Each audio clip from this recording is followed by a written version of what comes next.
인기 애니메이션의 대명사였던 원나블을 기억하시나요? 2000년대 소년점프의 만화 중 압도적인 인기와 판매량을 자랑하며 만화는 물론 애니메이션까지 대히트를 친 세 작품 원피스, 나루토, 블리치를 묶어서 부르는 단어였죠. 애니메이션을 잘 모르더라도 원나블은 한 번쯤 들어봤을 정도의 대중성과 화제성을 갖춘 작품들이었는데요. 그렇다면 최고의 인기작으로 군림했던 원나블의 뒤를 이을 후계자로는 어떤 작품들이 있을까요? 일본 내에서 드래곤볼에 버금가는 인기를 누린 유유백서의 작가 토가시 요시히로의 두 번째 장편 데뷔작인 헌터 바이 헌터, 능력자 배틀물의 대표격으로 꼽히는 작품 중 하나로 다양한 기술의 개발과 능력의 활용, 디테일한 설정 등이 큰 매력 요소로 작용하는 작품입니다. 클리셰를 비트는 전개와 치밀한 구성, 군더더기 없는 스토리와 연출을 인정받으며 원피스와 함께 황금기를 되찾은 인기작이자 원나블과 동시대에 연재된 경쟁작이죠. 토가시의 충격적인 전개와 연출력이 특히나 빛났던 에피소드는 개미편이었는데요. 그 중에서도 명장면으로 꼽히는 것은 메르엠의 최후 장면입니다. 키메라 엔트를 소탕하기 위해 직접 나선 헌터 협회장 네테로, 키메라 엔트의 왕 메르엠은 그런 네테로와 치열한 접전을 벌이는데요. 아리노 우대가 나케랴 이노레네 토데모 우지히의方向である 수바라시 이지게기되었다. 명실상부 헌터 최강자로 꼽히는 네테로지만 결국 메르엠에게 살해당할 위기에 처하고 네테로는 전투불능의 상태가 되었음에도 메르엠을 말살하기 위해 폭탄을 터뜨립니다. 人間を舐めるなよメルエム。お前さんは何にも分かっちゃいねえよ。人間のない進化を。地獄があるならまた会おうぜ。 거대한 폭발에 휘말린 메르엠은 부하들 덕분에 간신히 살았지만 폭탄에 독에 중독되어 죽음을 면치 못하는데요. 그런 상황에서 메르엠이 찾은 것은 자신이 애정과 자애를 갖게 해준 코무기. 메르엠은 마지막으로 코무기와 군의를 두며 죽음으로 향하고 결국 코무기의 품에서 눈을 감습니다. 이렇게 한 에피소드의 최종 보스가 찐주인공으로 평가받을 정도로 극적인 서사를 쌓으며 작품성을 인정받았는데요. 하지만 개미편 이후부터 복잡한 스토리와 인물들의 관계로 재미가 반감되었다는 평이 많아졌습니다. 거기다 작품의 고질적인 문제인 잦은 휴재로 인해서 흐름이 자주 끊긴 탓에 인지도 면에서 원나블을 넘어서기가 어려웠지 않았나 싶습니다. 등가교환, 호문쿨루스, 현자의 돌, 연금술과 관련된 요소들을 대중의 뇌리에 각인시킬 정도로 큰 파급력을 지녔던 작품 강철의 연금술사. 강철의 연금술사는 치밀한 구성과 스토리, 철학적인 메시지, 군더더기 없는 설정과 전개 등으로 완성도 높은 이야기를 만들어냈는데요. 역대 소년 만화 중 최고로 손꼽히며 연재된 지 24년, 완결된 지 15년이 넘도록 아직도 대중에게 회자되는 작품입니다. 무수히 많은 명장면이 있지만 충격적인 전개로 아직까지 많은 독자들의 기억에 남아있는 장면이 있습니다. 현자의 돌에 대한 단서를 찾기 위해 생체 연성 전문가 쇼우 터커의 집에 방문한 엘릭 형제. 며칠 뒤 쇼우 터커는 인간의 말을 하는 키메라를 만들어냅니다. すげえ、本当に喋ってる。ニーナとアレキサンダーどこ行った? 그런데 이상한 낌새를 눈치채는 에드. 쇼우 터커는 실적을 위해 자신의 딸을 키메라로 연성해버렸던 거죠. 심지어 2년 전에는 자신의 아내까지 재료로 사용했습니다. 君のような勘のいいガキは嫌いだよ。何を起こることがある。こんなことが許されると思ってんのか。人の命、君のその手足と弟同じだよ。君も私も。 이 사실을 알게 된 에드는 분노하지만 쇼우 터커를 군에 넘겨주는 것밖에 할 수 없었는데요. 얼마 지나지 않아 국가연금술사 사냥꾼 스카에게 죽임당한 쇼우 터커와 니나. 에드는 국가연금술사라는 이름을 달고도 아무것도 모르는 어린아이 하나 구하지 못한 자신을 자책하며 절망감에 빠집니다. 상상도 못한 충격적인 전개이기도 했지만 이후에 끝까지 에드의 뇌리에 남아 그를 성장시키는 중요한 장면이기도 했는데요. 이렇게 거의 모든 장면을 허투루 쓰지 않는 짜임새와 설득력 있는 전개로 대중의 마음을 훔친 명작입니다. 一緒に行けない。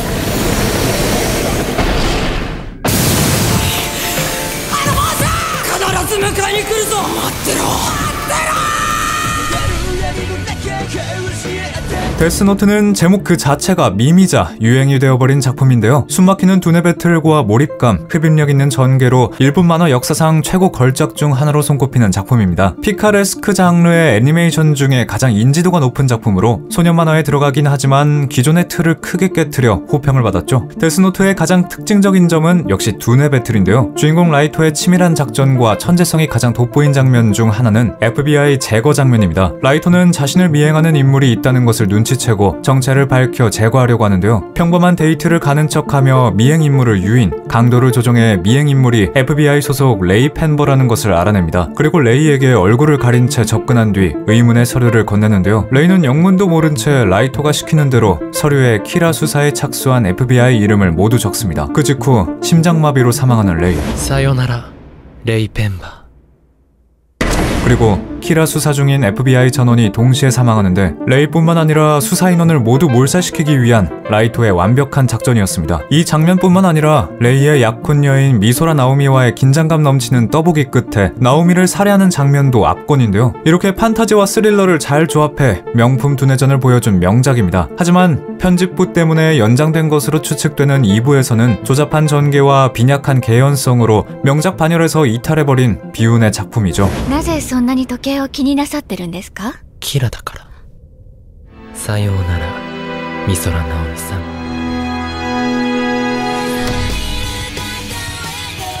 은혼의 장르는 은혼이다 라는 말이 나올 정도로 유니크한 색채를 지니고 있는 은혼. 개그에 목숨을 건 듯한 병맛 개그, 개그와 시리어스를 넘나드는 스토리, 그리고 한치 앞도 예상할 수 없는 변화구적인 전개로 큰 인기를 끈 작품인데요. 원나블과 강철의 연금술사 등 정석적인 작품이 주류였던 시기에 뒤늦게 돌연변이처럼 나타나 소년 만화 경쟁에 뛰어든 작품이죠. 기본적으로 개그가 강한 작품이지만 시리어스 편에서는 전투씬도 압권인 작품인데요. 우연한 계기로 야왕 호우센이 장악한 영원한 밤의 도시 요시와라에 가게 된 긴토키와 해결사 사무소 일행. 긴토키는 우여곡절 끝에 전투 종족 야토의 최강자 중 하나인 호우센과 직접 대결을 하게 됩니다. 호우센은 이미 전성기가 지난 몸임에도 긴토키를 일방적으로 몰아붙이는데요. 긴토키는 결국 몇 번이나 죽을 위기에 처하지만 호우센이 보인 아주 잠깐의 틈을 놓치지 않고 맹공을 퍼부었습니다. つなぎ止めろ魂をしがみつけすがりつけ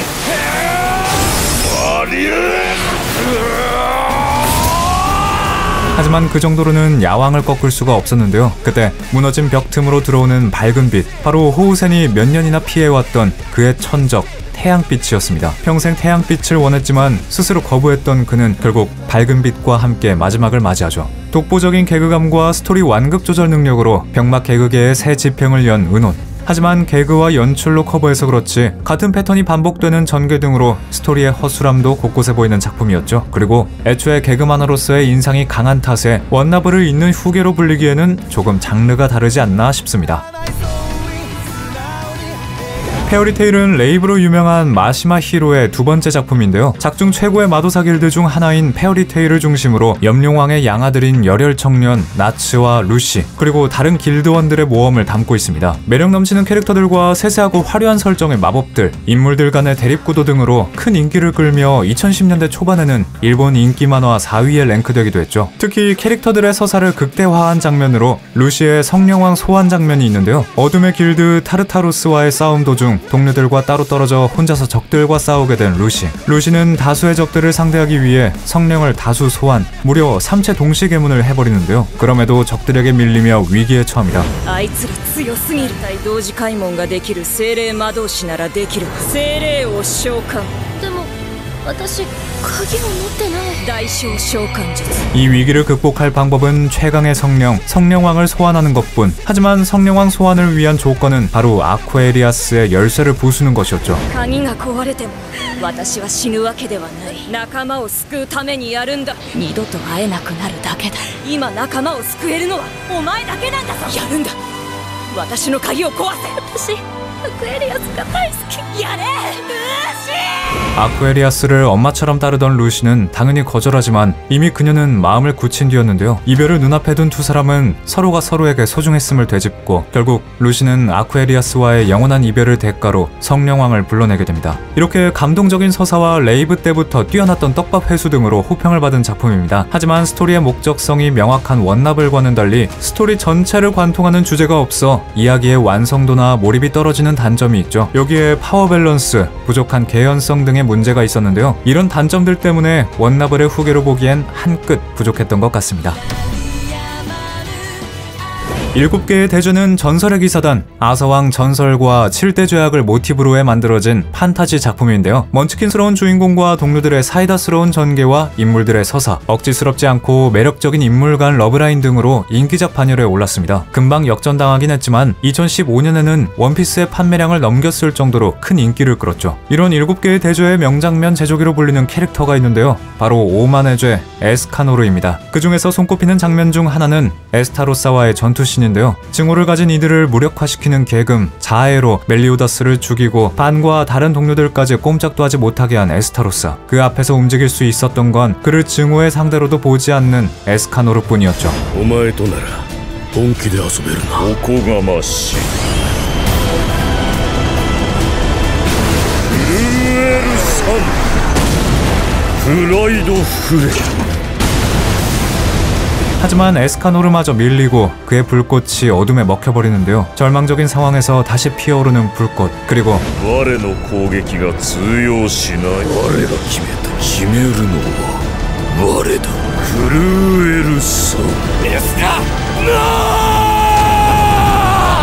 그 불꽃은 반대로 에스타로사에게 내리며 이유 있는 오만으로 승리를 쟁취합니다. 이외에도 에스카노르는 마지막 싸움, 작별 장면 등 가슴이 웅장해지거나 혹은 먹먹해지는 명장면을 많이 만든 것으로 유명하죠. 이렇게 많은 명장면과 흡입력 있는 스토리로 수작이란 평가를 받는 7개의 대죄인데요. 하지만 후반부에서 갑자기 문제가 되기 시작한 파워 인플레와 급전개로 인해 아쉬움을 많이 남겨 원나블의 대를 이을 정도의 명작으로까진 불리지 못하는 것 같습니다. さようならマーリンさん。お前の生きた証をこの身に焼き付けよう。ゆっくり眠れエスカノール。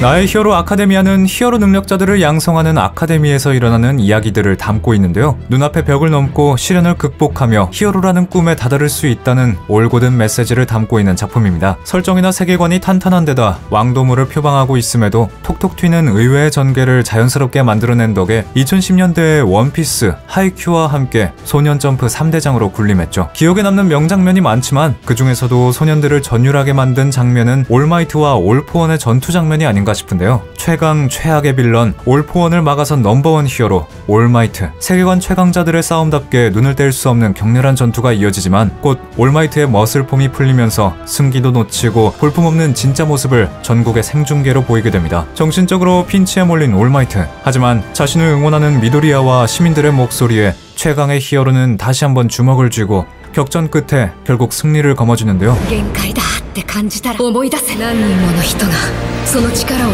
次へと託してきたんだよ。次はお前の番だ。頑張ろうな年成。泣いてどうしていいやつだ。 화려한 전투 뒤 생중계 중인 카메라를 가리키는 올마이트. 올포원과의 전투에서 모든 힘을 소진한 올마이트가 자신의 후계자인 미도리아에게 남기는 전언이자 미래였습니다. 이렇게 가슴을 찡하게 만드는 전개와 노력으로 꿈을 이룬다는 주제의식을 잘 나타내는 스토리로 크게 호평을 받은 나의 히어로 아카데미아. 이대로 최고의 인기를 누리며 막을 내릴 줄 알았지만 최종장에 지나치게 늘어지고 자기적인 전개는 물론이고 결말에서 주제의식을 전면으로 부정하는 데다 납득할 수 없는 주인공의 대우로 평가가 크게 바닥쳐버렸습니다.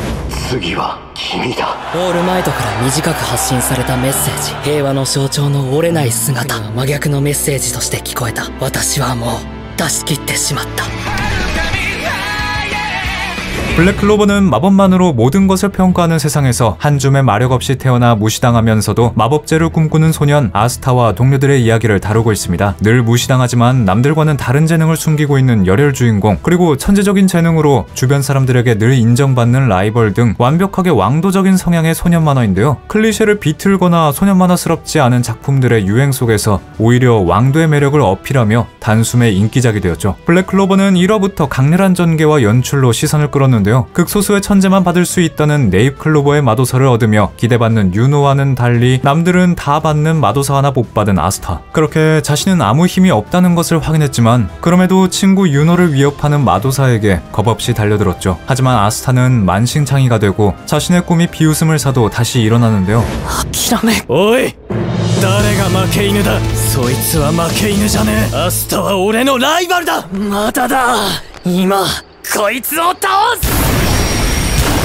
그 순간 아스타의 앞에 나타난 마도서. 끝까지 일어나도 또 일어나는 아스타는 흑색의 검을 쥐고 자신의 꿈을 향해 나아가게 됩니다. クローバーの3枚の葉には誠実、希望、愛が秘められ、4枚目の葉には幸運が宿る、5枚目に悪魔が住む。諦めないのが俺の魔法だ。 하지만 전형적인 왕도물이라는 특징이 장점이면서 단점이기도 했는데요. 설정이나 스토리 전개, 캐릭터 특성 등 전체적으로 기존의 수많은 왕도물을 답습하고 있다는 느낌을 지울 수가 없었던 거죠. 결국 독창성을 발휘하지 못한 탓에 수작으로 남았지만 그래도 아는 맛이 맛있다고 왕도물 특유의 재미를 잘 살린 작품입니다. アスタ、約束覚えてるか。俺も魔法帝になる。だったら言うのはアスタは俺のライバルだ。 どっちが魔法帝になるか勝負だ。今でも青が澄んでいる。 주술회전은 현대에서 숨어 지내며 수많은 주술과 저주, 그리고 저주에서 태어나는 괴물주령과 싸우는 주술사들의 이야기를 담고 있습니다. 자극적이면서 충격적인 전개들과 화려한 연출로 눈길을 사로잡으면서 압도적인 흡입력으로 인기 만화로 등극한 작품인데요. 특히나 고조 사토루를 중심으로 한 여러가지 밈이 나오면서 만화는 안 봤어도 밈은 들어봤을 정도로 유행하기도 했죠. 주술회전은 거의 대부분의 캐릭터가 주연급으로 매력적이기도 한데요. 그렇기 때문에 캐릭터의 최후가 가슴에 남을 정도로 찡한 작품이기도 합니다. 대표적으로 나나미 켄토가 있는데요. 나나미는 고조의 후배로 이타도리 유지의 교육과 보조 역할로 처음 등장해 아직 미숙한 유지에게 많은 조언과 가르침을 주면서 정신적 스승이 되어주었죠. 그러다 시부야 사변에서 특급 주령들에게 당해 만신창이가 되는데요.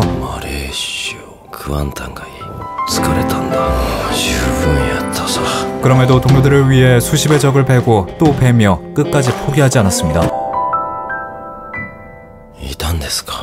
いたよ、ずっとね。 그러나 특급 주령인 마이토에게 뒤를 내어주면서 허무하게 죽음을 맞이했는데요. 자신의 죽음을 지켜보는 유지에게는 그 어떤 말도 저주로 남을 것을 알지만 어떤 저주라도 보기 좋게 극복할 거라 믿기에 환한 미소로 끝을 맞이합니다.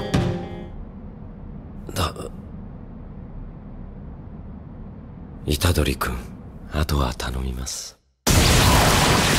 이렇게 슬픔을 담담하게 담아내 눈가를 시큰하게 만드는 장면이나 온몸이 전율하게 만드는 전투씬, 각성 장면 등으로 2020년대 최고 인기작 반열에 든 주술회전. 하지만 뒤로 갈수록 산으로 가는 전개와 치밀하지 않은 구성, 지나친 캐릭터성 의존도로 인한 스토리의 빈틈 등으로 착실하게 용두사미의 길을 걸어버린 탓에 원나블의 아성을 잇기에는 애매한 감이 있죠. 行かなきゃ、戦わなきゃ、このままじゃ俺はただの人殺しだ。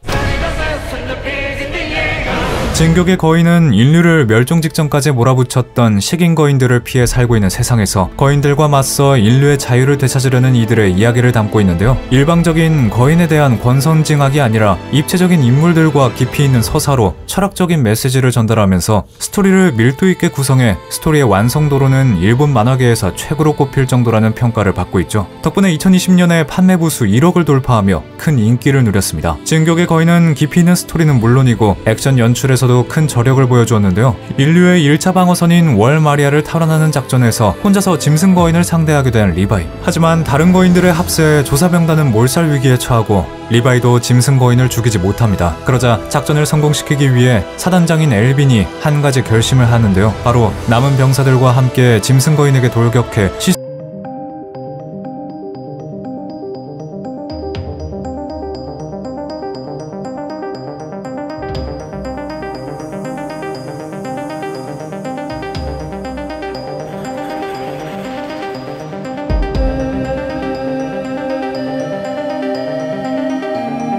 엘빈은 명연설로 병사들을 설득한 후 비장하게 돌격하는데요. 덕분에 자유로워진 리바이는 다른 거인들을 해치운 뒤 짐승 거인과 싸우기 시작하고 그 무섭던 짐승 거인을 무자비하게 난도질하며 압도적인 무력을 보여줍니다.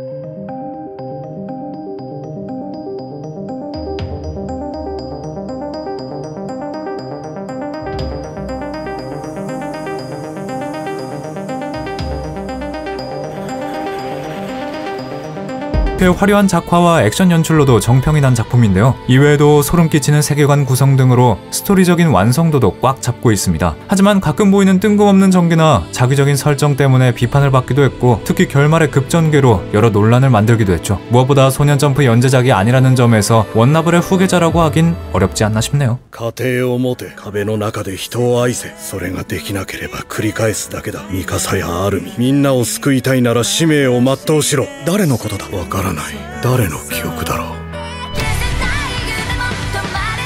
사람들을 해치는 혈귀와 그런 혈귀에 맞서 싸우는 귀살대, 그리고 혈귀에게 가족을 잃고 반오니가 된 여동생을 보호하며 귀살대에 들어간 탄지로의 이야기를 다룬 귀멸의 칼날. 누구도 부정할 수 없을 정도로 확고한 2020년대 최고의 메가 히트작인데요. 일본과 국내에서의 인기는 물론이고 비영어권 작품 최초로 글로벌 박스 오피스 1위를 찍으며 어마어마한 센세이션을 불러일으켰죠. 특히 극장판으로 나온 무한열차편에서는 잊혀지지 않는 명장면을 남겼는데요. 혈귀 사건 조사를 위해 무한열차에 탑승한 렌고쿠와 탄지로 일행. 혈귀 중에서도 최상위 강자인 아카자가 등장해 렌고쿠가 그를 막아섭니다. 처음에는 호각으로 싸우지만 혈귀의 재생력이 있는 아카자에 비해 렌고쿠는 싸움이 길어질수록 불리해지죠. 사람을 지키기 위해 온 힘을 쏟아내는 렌고쿠. 鬼になれ京次郎俺とどこまでも戦い高め合おうここで殺すには惜しいその方飛燕万象この方그러나 회심의 공격이 비껴나가며 치명상을 입는데요. 누가 봐도 렌고쿠가 죽음을 피할 수 없는 상황. 俺は俺の責務を全うする炎の呼吸奥義俺は縁柱煉獄教次郎苦の方煉獄하지만 렌고쿠는 끝까지 검을 휘둘러 아카자를 궁지에 몰아넣습니다. 결국 아카자는 가까스로 도망치고 모두를 지켜냈지만 자신만은 지켜내지 못한 렌고쿠. 렌고쿠는 자신의 의지를 탄지로에게 남기고 웃으며 마지막을 맞이하죠. 극장판 무한열차편은 물론 TVA 시리즈 역시 호평을 받는 작품인데요. 하지만 스토리나 설정, 캐릭터의 허술한 점이 지적을 받기도 하면서 작품성에 대한 논란이 있는 작품이기도 합니다. 거기다가 귀멸의 칼날은 만화보다는 애니메이션에서 큰 인기를 누렸기 때문에 만화 원작에서부터 흥행을 해온 원나블의 뒤를 잇는다고 보기에는 어렵지 않나 싶습니다. これで私を追い詰めたつもりか今宵皆殺しにしてやる地獄に行くのはお前らだ必ず倒せ自分で自分だ 사실 각자 아쉬운 부분이 있긴 하지만 충분히 원나블만큼의 위상을 보여주었던 좋은 작품들이었던 것 같습니다. 혹시 이 외에도 원나블의 후계자로 볼 수 있는 인기작이 있다면 댓글로 알려주세요.